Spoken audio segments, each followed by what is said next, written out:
সৰ্বশিক্ষা অভিযানত কাম কৰি থকা শিক্ষকসকলৰ চাকৰি নিয়মীয়াকৰণৰ এটা ব্যৱস্থা চলি আছিল।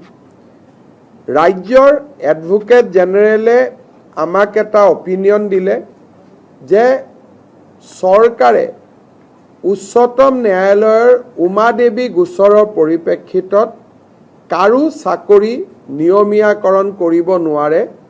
কেবিনেটৰ এই পাৱাৰ উচ্চতম ন্যায়ালয়ে প্ৰত্যাহাৰ কৰিছে। তাৰ পৰিপ্ৰেক্ষিতত আমি কাৰো চাকৰি নিয়মীয়াকৰণ কৰিব নোৱাৰোঁ।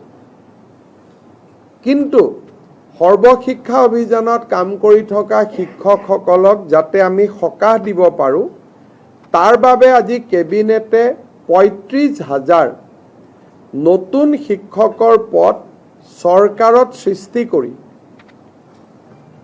SSR শিক্ষকসকলৰ বাবে এটা স্পেচিয়েল ৰিক্ৰুটমেণ্ট ড্ৰাইভ কৰিব খুজিছে। অৰ্থাৎ এই বিশেষ ৩৫,০০০ পোষ্টত অকল SSR কাম কৰি থকা শিক্ষকসকলেহে আবেদন কৰিব পাৰিব আৰু বাকী নিয়মীয়া যিবিলাক পোষ্ট তাত ফ্ৰেছ কেণ্ডিডেটবিলাকে আবেদন কৰিব পাৰিব।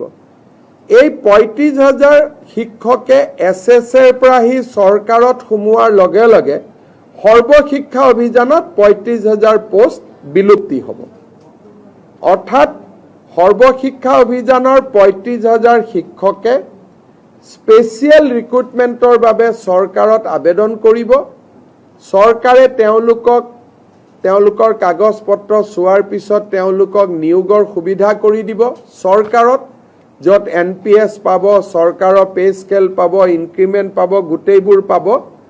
কিন্তু এইখিনি হৈ উঠাৰ পিছত সৰ্বশিক্ষা অভিযানত পূৰ্বতে কাম কৰি থকা তেওঁলোকৰ পদসমূহ বিলুপ্তি হৈ যাব।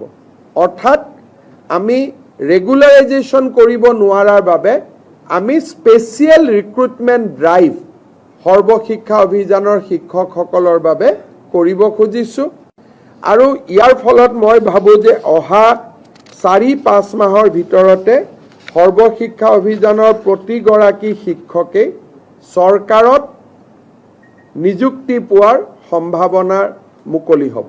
আজিও তেওঁলোকে ৰেগুলাৰ ৰিক্ৰুটমেণ্ট ড্ৰাইভত কিছুমান তেওঁলোকে ৰেগুলাৰাইজ হৈ থাকে, কিন্তু এইটো তেওঁলোকৰ কাৰণে হোলচেল কৰা হ'ব।